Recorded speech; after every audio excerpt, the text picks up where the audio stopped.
Welcome to easy steno. Dictation 5 second बाद start होगी।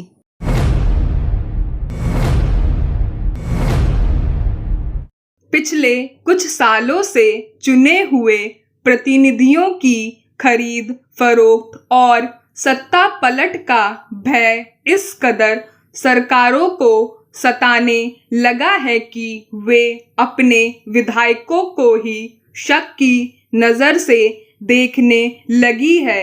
जरा भी विद्रोह या उलटफेर की सुगबुगाहट होती है, मुख्यमंत्री अपने विधायकों को समेट किसी सुरक्षित स्थान पर चले जाते हैं। अभी झारखंड के मुख्यमंत्री हेमंत सोरेन ने ऐसा ही किया।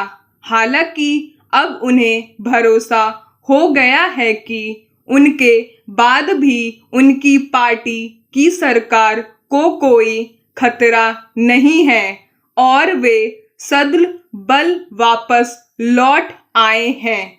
कुछ दिनों पहले महाराष्ट्र की सरकार पलटी और उसके पहले इसी तरह विद्रोही विधायकों को गुजरात से असम होते हुए गोवा तक बाड़बंदी करके रखा गया। मध्य प्रदेश में सरकार पलटने से पहले विद्रोही गुट के विधायकों इसी तरह हरियाणा में घेर कर रखा गया। राजस्थान में सचिन पायलट ने भी अपने समर्थक विधायकों को कई दिन तक प्रदेश से बाहर छिपाए रखा।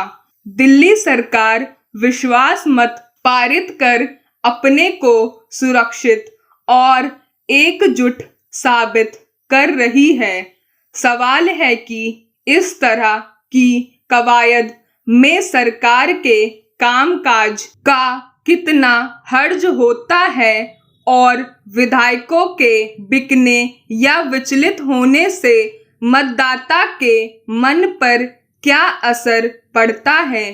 क्या इस बारे में सोचना अनैतिक काम मान लिया गया है। राजनीति में हर दल सत्ता पाने के लिए ही चुनाव में उतरता है, मगर इसका तय संवैधानिक कायदा है। जिस दल को बहुमत मिलता है, सरकार वही बनाता है।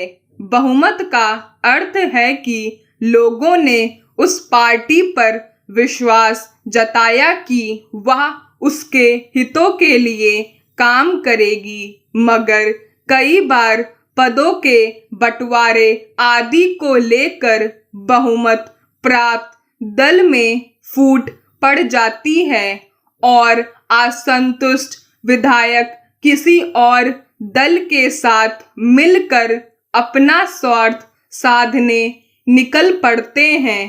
पर उसके लिए भी नियम कायदे हैं। इसके अलावा पिछले कुछ सालों में यह प्रवृत्ति तेजी से उभरी है कि सत्ता से चूक गया दल सत्ता पक्ष में फूट डालकर सरकार पलटने का प्रयास करता है। इसके लिए अलग हुए विधायकों को पैसा और पद का प्रस्ताव दिया जाता है। कई राज्यों में इस तरह सरकारें पलट भी दी गईं। यह सिलसिला कुछ तेज चल निकला है। दिल्ली और झारखंड की सरकारों में सत्ता जाने का भय साफ नजर आता है। यह प्रवृत्ति किसी भी रूप में लोकतांत्रिक नहीं है। सबसे बुरी बात कि यह अनैतिक और मतदाता के साथ धोखा है। इस प्रवृत्ति पर कैसे अंकुश लगे, यह चिंता का विषय बन गया है। सरकारें अस्थिर होती या किसी तरह कर दी जाती हैं तो सबसे ज्यादा नुकसान आम लोगों का होता है।